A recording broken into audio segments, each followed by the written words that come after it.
ভূত প্রেত ভয় ভালোবাসা রহস্য এবং অ্যাডভেঞ্চার দিয়ে তৈরি আমাদের এই বিশেষ ঠিকানা চিচিংফা ক্লাসিক্স।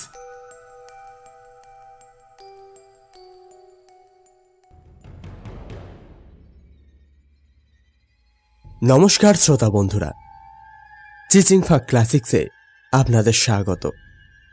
কেমন আছেন সবাই? আশা করি ভালোই আছেন। আজ আপনাদের শোনাব একটি সাসপেন্স থ্রিলার গল্প, স্যার আর্থার কনান ডয়েল রচিত দ্য নিউ ক্যাটাকম্ব। আজ গল্প পাঠে আমি সৌভিক, কেনেডির ভূমিকায় সঞ্জু এবং বার্গারের ভূমিকায় সুপ্রিয়। শব্দগ্রহণ, আবহ এবং প্রচ্ছদ নির্মাণ সৌভিক।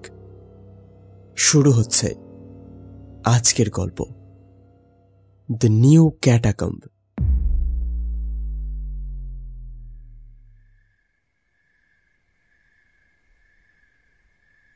আচ্ছা বার্গার, তুমি কেন সবকিছু বিশ্বাস করে আমাকে খুলে বলছো না বলো তো? কথা হচ্ছিল দুই বন্ধুর মধ্যে। একজনের নাম কেনেডি, অন্যজন বার্গার। শীতের সন্ধ্যায় রোম শহরে কেনেডির বসার ঘরে। বাইরে আলোয় ঝলমলে আধুনিক রোম। জনবহুল রাস্তা, গাড়ি ঘোড়া চলছে, হোটেল রেস্তোরাঁয় আলোর বাহার। কিন্তু কেনেডির ঘরে প্রাচীন রোমের বিভিন্ন স্মৃতিচিহ্নের সমারোহ। কেনেডির আসল বাড়ি ব্রিটেনে, পেশায় ও নেশায় পুরাতত্ত্ববিদ। ঘরের একটি দেওয়ালে ঝুলছে প্রাচীন রোমের একটি দেওয়ালচিত্রের অংশবিশেষ। এদিকে ওদিকে রাখা পুরানো আমলের কিছু আবক্ষ মূর্তি রোমান সেনেটর ও যোদ্ধাদের। ঘরের সেন্টার টেবিলের ওপর পুরনো রোমের জনস্নানাগারের একটা ছোট্ট সংস্করণ রাখা আছে। এছাড়া ঘরের বিভিন্ন জায়গায় ছড়ানো পুরনো রোমের টুকিটাকি স্মৃতিচিহ্ন, শিলালিপির টুকরো, গয়না, বাসনপত্র ইত্যাদি। সবই প্রত্নতাত্ত্বিক খননকার্যের সময় উদ্ধার করা। এমনকি সিলিংয়ে ঝোলানো একটা অতি প্রাচীন ফুলদানি। প্রতিটা জিনিসই প্রামাণ্য এবং দুর্লভ। অর্থ দিয়ে এগুলির দাম নিরূপণ করা যায় না।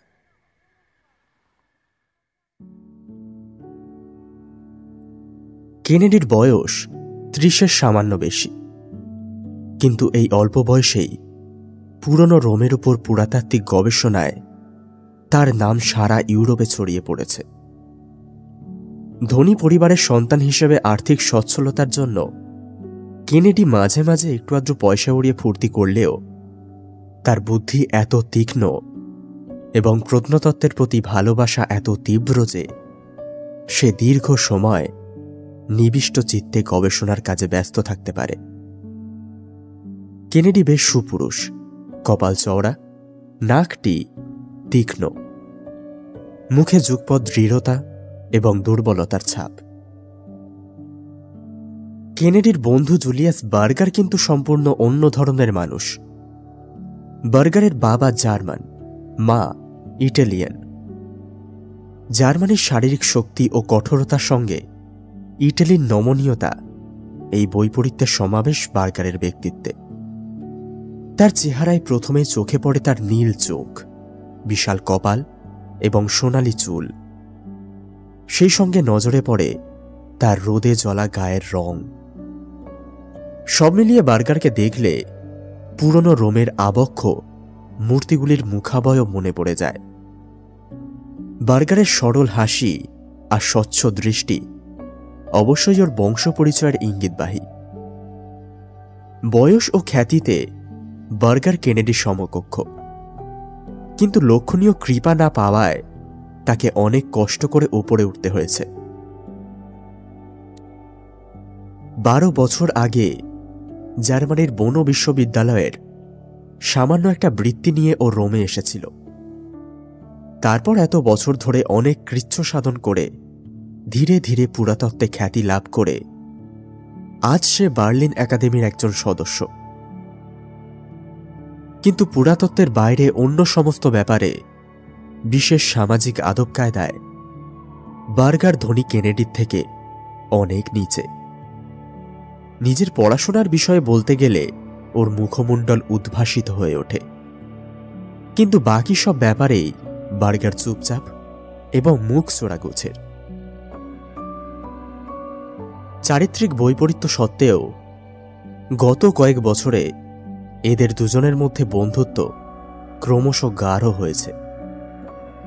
দুজনেই পরস্পরের পেশাগত দক্ষতার ব্যাপারে শ্রদ্ধাশীল। বার্গারের সহজ সরল ব্যবহারে মুগ্ধ হতো কেনেডি, আবার কেনেডির প্রাণ প্রাচুর্য, উচ্ছলতা এবং রোমের হাই সোসাইটিতে ওর অবাধ বিচরণ বার্গারের ভালো লাগত। আপাতত একটা কারণে দুজনের সম্পর্কের উপর একটু কালো ছায়া দেখতে পাওয়া যাচ্ছে। তার কারণ একটা গুজব। কেনেডি নাকি একটি মেয়ের সঙ্গে অত্যন্ত নিষ্ঠুর এবং হৃদয়হীন ব্যবহার করেছে। রোমের অনেকেই খানিকটা কৌতূহলবশত এবং খানিকটা ঈর্ষার জন্য এই ঘটনাটি নিয়ে কানাঘুষো করছিল। আচ্ছা বার্গার, তুমি কেন সবকিছু বিশ্বাস করে আমায় খুলে বলছো না বলো তো? বার্গারের শান্ত মুখের দিকে চোখ রেখে এবং মেঝের কার্পেটের দিকে আঙুল দেখিয়ে কেনেডি আবার একই কথা বলল। কার্পেটের এক ধারে একটা লম্বা মতো বেতের ঝুড়ি রয়েছে, তাতে নানান জিনিস, যেমন টালির টুকরো, শিলালিপির ভগ্নাবশেষ, মরচে ধরা পুরনো গয়না, ছেঁড়া প্রাচীন কাগজ ইত্যাদি। জিনিসগুলো দেখলে প্রথমেই মনে হবে এগুলি কোনো ডাস্টবিন থেকে কুড়িয়ে আনা, কিন্তু পুরাতাত্ত্বিকদের চোখে এগুলি অতি দুর্লভ এবং মোহার্ঘ বস্তু। জিনিসগুলি কেনেডির ঘরে এনেছে বার্গার। লোভে চকচক করছিল কেনেডির চোখ। ও আবার বলল, তোমার এই অমূল্য রত্নভাণ্ডারের ভাগ আমি বসাচ্ছি না, কিন্তু তোমার এই আবিষ্কার একেবারে প্রথম সারির, পুরো ইউরোপে সাড়া পড়ে যাবে। কিন্তু কোথায় পেলে সেটা তুমি আমায় বলবে না? একটা চুরুট ধরিয়ে বার্গার বলল,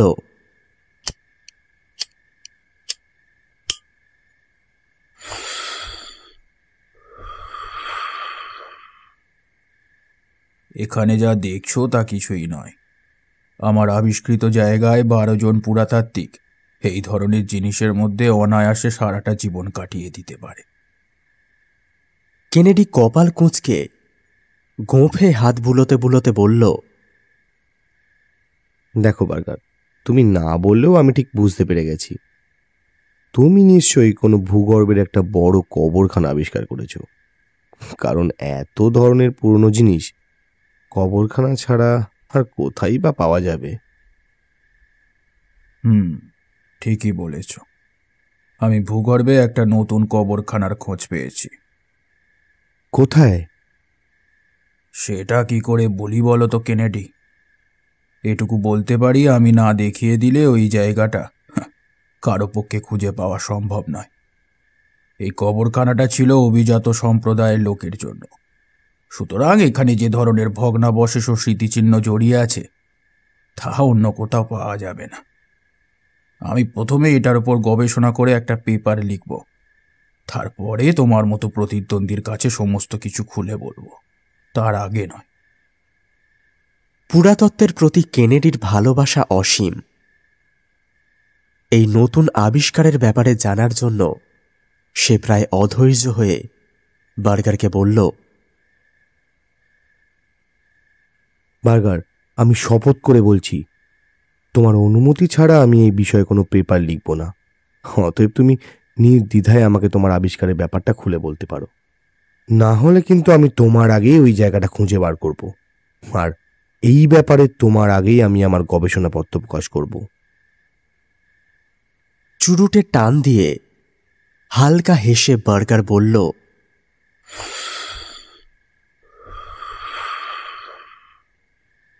দেখো ভাই, তুমি কিন্তু তোমার কোনো কথাই আমাকে কখনো খুলে বলো না। আজ পর্যন্ত তোমার একান্ত গোপনীয় কিছু আমায় খুলে বলেছ কি? তুমি ঠিক কি বলতে চাইছো আমি ঠিক বুঝতে পারছি না। হ্যাঁ, তবে তোমার যে কোনো প্রশ্নের উত্তর দিতে আমি আজ রাজি। সোফায় ভালো করে হেলান দিয়ে চুরুটের ধোঁয়া ছেড়ে বার্গার বলল,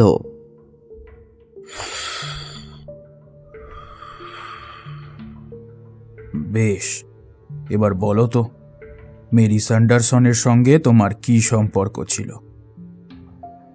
প্রচণ্ড রেগে গিয়ে কেনেডি চেঁচিয়ে উঠল, এটা কি ধরনের প্রশ্ন? তুমি কি আমার সাথে ঠাট্টা করছো নাকি? না বন্ধু, এটা ঠাট্টা নয়। আমি তোমাকে চিনি, আর ওই মেরি নামের মেয়েটিকেও দেখেছি। তাই তোমার মুখ থেকে জানতে চাই, তোমাদের দুজনের মধ্যে ঠিক কি হয়েছিল। আমি তোমাকে একটিও কথা বলবো না। ওয়েল, তাহলে তো ব্যাপারটা মিটেই গেল। রাত 10টা বাজলো, এবার চলি। কেনেডি ব্যাকুলভাবে বলে উঠল, না না না বার্গার, একটু অপেক্ষা করো, এখনই যেও না। যে ব্যাপারে তুমি জানতে চাইছো সেটা তো বেশ পুরনো হয়ে গেছে, আর এখন সে সম্বন্ধে কিছু জানতে চাওয়া তো পাগলামির পর্যায়ে পড়ে না। বার্গার উঠে দাঁড়িয়ে তার বেতের ঝুড়িটা হাতে নিয়ে বলল, ঘটনাটা শুধু তোমার ব্যক্তিগত ব্যাপার বলে উড়িয়ে দেওয়া যায় না। এই নিয়ে পুরো রোমে অনেক আলোচনা হয়েছিল। যাই হোক, শুভরাত্রি। প্রায় দরজার কাছ থেকে বার্গারের হাত ধরে ওকে ভেতরে টেনে কেনেডি বলল, আচ্ছা, বলো বলো, কি জানতে চাও বলো। একটা চুরুট ধরিয়ে আবার বসে পড়ে বার্গার জিজ্ঞেস করল,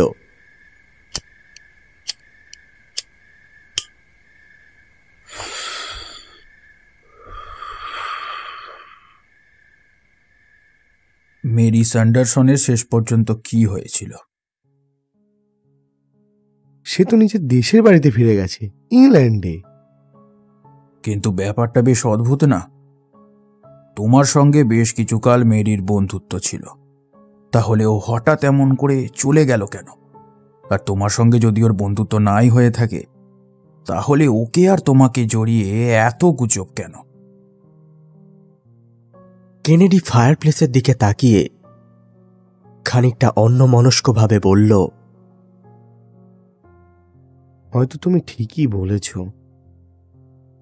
মেরিকে আমি বেশ পছন্দই করতাম, কিন্তু এখন বুঝি ব্যাপারটা বন্ধুত্বের বেশি কিছুই নয়। আসলে ওর সাথে বন্ধুত্বটা করেছিলাম খানিকটা ওই অ্যাডভেঞ্চারের নেশায়। মেরির তো একজনের সাথে বিয়েও ঠিক হয়ে গেছিল, অতএব এই বাধা সত্ত্বেও ওর সাথে যোগাযোগ করা আর বন্ধুত্ব পাতানো আমার কাছে অ্যাডভেঞ্চারের থেকে কম ছিল না। কিন্তু মেয়েটির হবু স্বামীর কি হলো? কে জানে, মনে হয় লোকটা আমার থেকে অত্যন্ত সাধারণ মানেরই ছিল। আর একটা প্রশ্ন, এত তাড়াতাড়ি তুমি কিভাবে মেয়েটিকে বিদায় করলে? আসলে আমাদের ব্যাপারটা জানাজানি হওয়ার পর মেয়েটা আর রোমে থাকতে চাইল না, আর এদিকে আমার পক্ষেও রোম ছাড়াটা অসম্ভব। তাছাড়া ওর বাবাও ব্যাপারটা জানার পর খুব রাগারাগি করলেন, তাই আমি ধীরে ধীরে নিজেকে এই সম্পর্ক থেকে সরিয়ে নিলাম। এরপর আর আমার কিছু বলারই নেই। ভাই কেনেডি, আমি পুরো ব্যাপারটা অবশ্যই গোপন রাখব, তবে একটা কথা বলি, তোমার আর আমার জীবনের দৃষ্টিভঙ্গি সম্পূর্ণ আলাদা। এবার বলো, আমার আবিষ্কার করা জায়গায় কবে যেতে চাও? চলো না, আজ রাতেই যাওয়া যাক। একটু শীত হলেও আজকের রাতটা কিন্তু ভারী সুন্দর। জায়গাটা কত দূরে? বেশি দূরে নয়, হেঁটে গেলেই ভালো। এত রাতে গাড়ি ভাড়া করলে গাড়িওয়ালা সন্দেহ করবে। আমি বরং আমার বাড়ি থেকে মোমবাতি, দেশলাই ও আরও কয়েকটা দরকারি জিনিস নিয়ে শহরের বড় গেটটার কাছে ঠিক রাত 12টার সময় তোমার জন্য অপেক্ষা করব। কেমন? ঠিক আছে, তাহলে আমিও পৌঁছে যাব।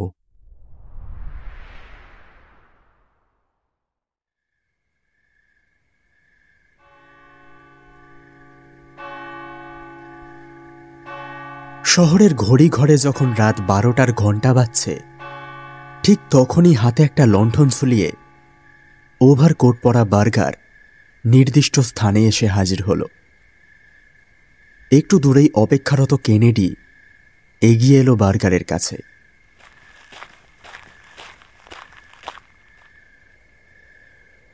রাতের হাওয়া বেশ ঠান্ডা।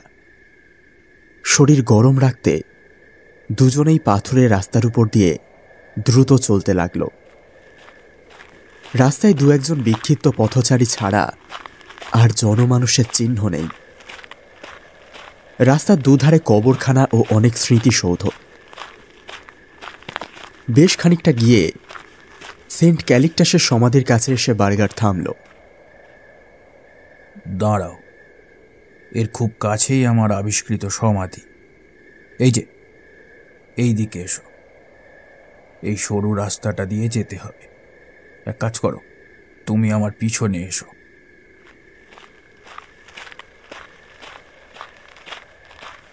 কাঠের তৈরি একটা ফাঁকা গোয়াল ঘরের কাছে গিয়ে বার্গার পকেট থেকে চাবি বের করল।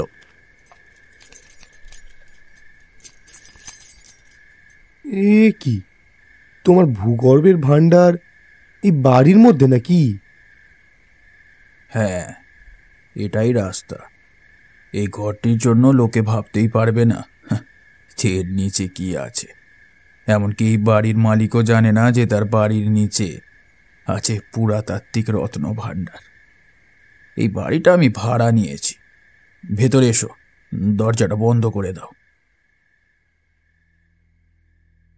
যদিও বাড়িটা জনহীন, বার্গার তবুও লণ্ঠনের বেশিরভাগটাই ওভারকোট দিয়ে ঢেকে রাখল, যাতে বাইরে থেকেও কেউ তাদের উপস্থিতি টের না পায়। ঘরের এক কোণে কাঠের মেঝেটা ঢিলে ছিল। দুজনে মিলে সেখান থেকে কয়েকটা তক্তা তুলে দেওয়ালের গায়ে দাঁড় করিয়ে রাখল। মেঝের ফোকরটা থেকে নিচে পাথরের সিঁড়ি নেমে গেছে। বার্গার হাতে আলো নিয়ে আগে আগে নামল, পিছনে পিছনে কেনেডি। নিচে নেমে মনে হলো এটা যেন বুনো খরগোশের গর্ত, অর্থাৎ অজস্র অলিগলিতে ভরা। একবার রাস্তা হারিয়ে ফেললে সঠিক রাস্তা খুঁজে বাইরে বেরিয়ে আসা অসম্ভব বলেই মনে হয়।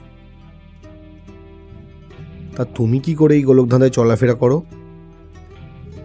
প্রথম দিকে আমিও দু একবার প্রায় ফেঁসে গিয়েছিলাম। এখন গলি খুঁজির প্ল্যান একটু একটু বুঝতে পারি। তা সত্ত্বেও এখনো বেশি ভেতরে যেতে গেলে সুতোর গোলা সঙ্গে নিয়ে সুতো ছাড়তে ছাড়তে যায়। 20 ফুট নিচে একটা চৌকো মতো জায়গায় ওরা দুজনে দাঁড়িয়ে। লণ্ঠনের কাঁপা আলোয় হলদেটে ফাটা দেওয়াল চোখে পড়ছে। আর এই চৌকোনা জায়গাতে চারিদিক থেকে বেরিয়েছে অজস্র সুড়ঙ্গের মতো গলি। গলির মুখগুলো ঘুটঘুটে অন্ধকার। বার্গার কেনেডিকে বলল, তুমি কিন্তু আমার সঙ্গে সঙ্গে এসো। অন্য কোনো দিকে যাওয়ার চেষ্টা করো না। তোমাকে সোজা নিয়ে যাচ্ছি দুর্লভ জিনিসটার জায়গায়।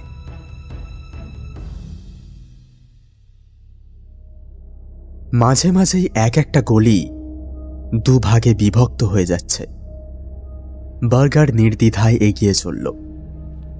মনে হয় যাওয়ার পথে ও কোনো গোপন চিহ্ন রেখে দিয়েছে।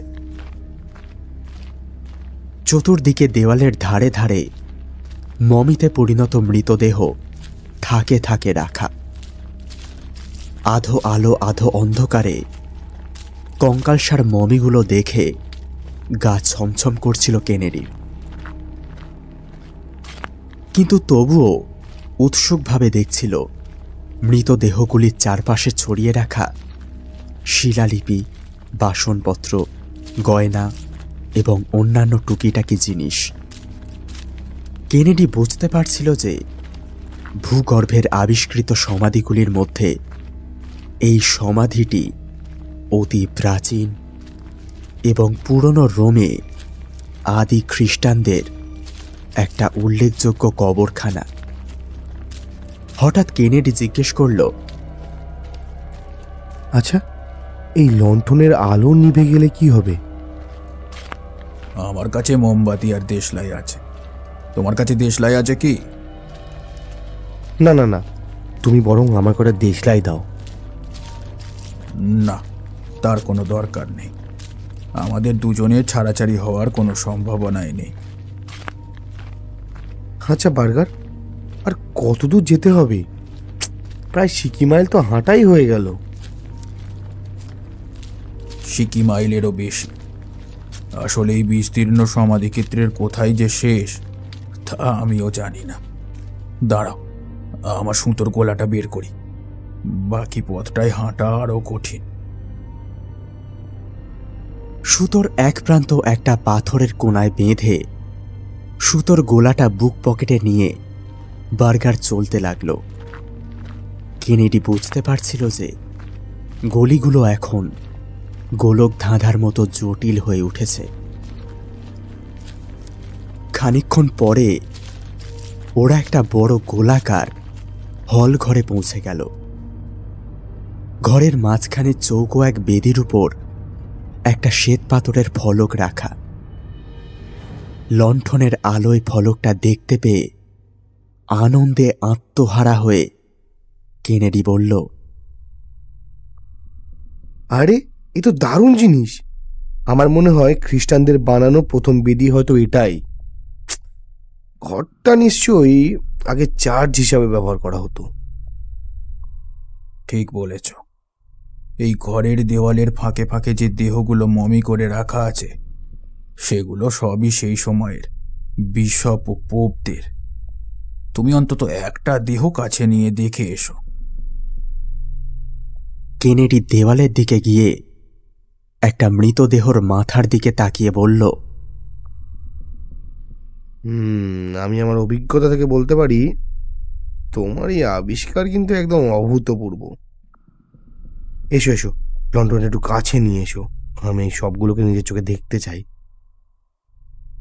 ততক্ষণে বার্গার একটু দূরে সরে গেছে এবং হলঘরের অন্যদিকে গিয়ে দাঁড়িয়েছে। হঠাৎ ও কেনেডিকে বলল, এইখান থেকে বাইরে বেরোনোর সিঁড়ি অবধি যাওয়ার পথে কতগুলো ভুল রাস্তা আছে জানো? 2000-এর উপর। প্রাচীন খ্রিস্টান সম্প্রদায় এই রকম গোলকদাদা বানিয়ে নিজেদের সমাধিক্ষেত্র রক্ষা করত। সঙ্গে আলো থাকলেও এখান থেকে বেরোনো কঠিন, আর অন্ধকার হলে তো কথাই নেই। আমারও তাই মনে হয়। আর এই অন্ধকার ভয়াবহ। একবার এই অন্ধকারের অভিজ্ঞতা সঞ্চয়ের চেষ্টা করেছিলাম, আজ আবার একবার চেষ্টা করি। এই বলেই বার্গার লণ্ঠনের দিকে ঝুঁকল, আর তারপর মুহূর্তেই সবকিছু নিশ্ছিদ্র অন্ধকারে ঢেকে গেল। যেন একটা অদৃশ্য হাত কেনেডির দু চোখ চেপে ধরে আছে। এই অন্ধকারের যেন একটা শরীরী সত্তা আছে যা কেনেডিকে পিষে ফেলতে চাইছে। এই অন্ধকার যেন একটা নীড়ের দেওয়াল যার কাছে যেতে শরীর ভয়ে কেঁপে ওঠে। অনেক হয়েছে বার্গার, এবার আলোটা জ্বালো। বার্গার তখন হাসতে আরম্ভ করল এবং সেই হাসির গা ছমছমে প্রতিধ্বনি ঘরের চারদিক থেকে শোনা যেতে লাগল। বার্গার বলল,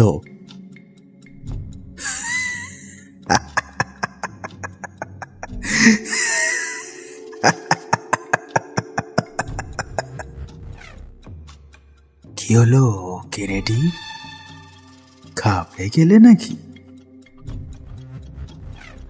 আর দেরি করো না, এবার আলোটা জ্বালাও। জানো কেনেডি, তোমার কথা শুনে বুঝতেই পারছি না যে তুমি কোনখানে দাঁড়িয়ে। তুমি কি বুঝতে পারছো আমি কোথায়?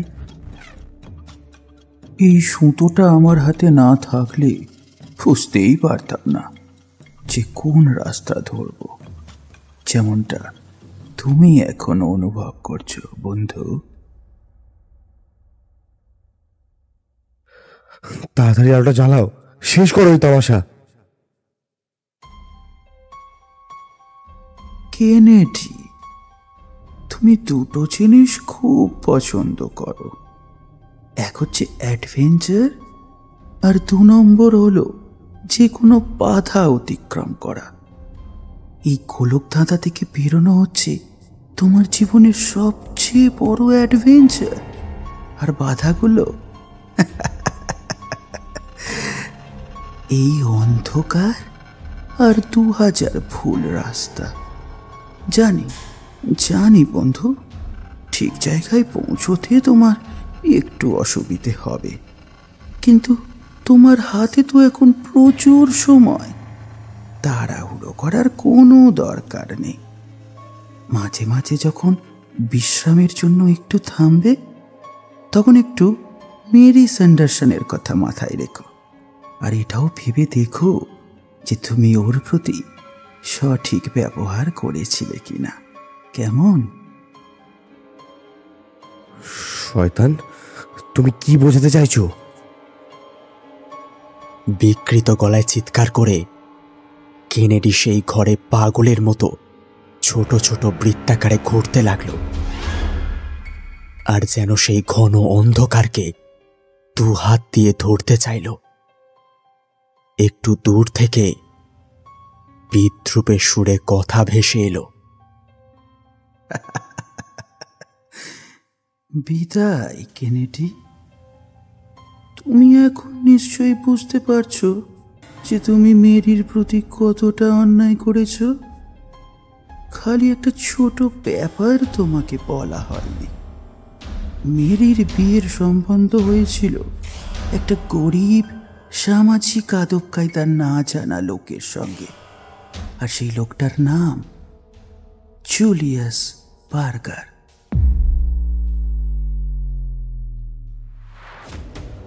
জামা কাপড়ের একটা খসখসে আওয়াজ শোনা গেল, আর শোনা গেল পাথরের উপর ধীরে ধীরে মিলিয়ে যাওয়া পায়ের আওয়াজ। তারপরেই ভূগর্ভে সেই পুরনো চার্চে নেমে এলো এক নিশ্চিদ্র নিস্তব্ধতা। জলে ডুবে গেলে মানুষকে যেমন জল ঘিরে ধরে, সেই নিস্তব্ধতাও কেনেডিকে চারিদিক থেকে ঘিরে ধরল।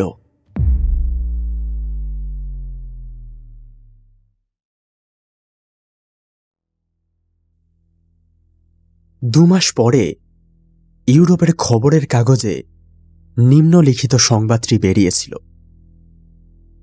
রোমে সদ্য আবিষ্কৃত ভূগর্ভের একটি সমাধিক্ষেত্রকে পুরাতত্ত্বের জগতে একটা আবিষ্কার বলা যেতে পারে। জার্মানির তরুণ পুরাতত্ত্ববিদ জুলিয়াস বার্গার এই সমাধিক্ষেত্রটি আবিষ্কার করেন। প্রাচীন খ্রিস্টান সম্প্রদায়ের বিভিন্ন স্মৃতিচিহ্নে ভরা এই সমাধিক্ষেত্র পুরাতত্ত্বের ইতিহাসে নিঃসন্দেহে একটি গুরুত্বপূর্ণ সংযোজন। যদিও এই আবিষ্কারের উপর গবেষণাপত্রটি বার্গারের লেখা, তবে মনে হয় আর এক কম ভাগ্যবান পুরাতাত্ত্বিক এই জায়গাটি বার্গারের আগেই আবিষ্কার করেছিলেন। মাস 2 আগে তরুণ ব্রিটিশ পুরাতাত্ত্বিক কেনেডি হঠাৎ নিখোঁজ হয়ে যান। অনেকে ভেবেছিলেন একটি মেয়েকে জড়িয়ে একটা কলঙ্কজনক ব্যাপারে তার নাম এসে যাওয়ায় তিনি রোম ছেড়ে চলে গেছেন। এখন বোঝা যাচ্ছে পুরাতত্ত্বের প্রতি ভালোবাসাই তাকে বিপদের মুখে ঠেলে দিয়েছিল। কেনেডির মৃতদেহ সম্প্রতি ওই সমাধিক্ষেত্রেই পাওয়া গেছে। মৃতদেহের পা আর জুতোর অবস্থা দেখে মনে হয় কেনেডি দিনের পর দিন ওই ভূগর্ভের গোলকধাঁধায় পথ হারিয়ে ঘুরে বেরিয়েছিলেন। এমনকি মোমবাতি বা দেশলাই পর্যন্ত না নিয়ে ওই ভূগর্ভে ঢুকে তিনি চরম নির্বুদ্ধিতার পরিচয় দিয়েছেন। ব্যাপারটা আরও বেদনাদায়ক এই কারণে যে কেনেডি ছিলেন ডক্টর জুলিয়াস বার্গারের ঘনিষ্ঠ বন্ধু। কেনেডিকে হারানোর বেদনা ডক্টর বার্গারের আবিষ্কারের আনন্দকে অনেকটাই ম্লান করে দিয়েছে।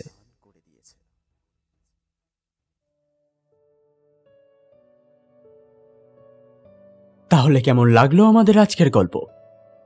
যদি গল্পটি ভালো লেগে থাকে তাহলে আমাদের চ্যানেলটা সাবস্ক্রাইব করতে ভুলবেন না, আর সাথে গল্পটি শেয়ার করুন নিজের বন্ধু-বান্ধব এবং নিজের প্রিয়জনের সাথে, যাতে তারাও আমাদের গল্পটা শুনতে পারে এবং আমাদের পরিবারের অন্তর্ভুক্ত হতে পারে।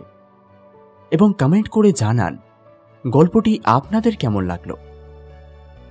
তাহলে আজ আসি, দেখা হচ্ছে পরের গল্পে। সকলকে শুভরাত্রি, সবাই ভালো থাকবেন এবং শুনতে থাকবেন চিচিং ফাঙ্ক ক্লাসিক্স।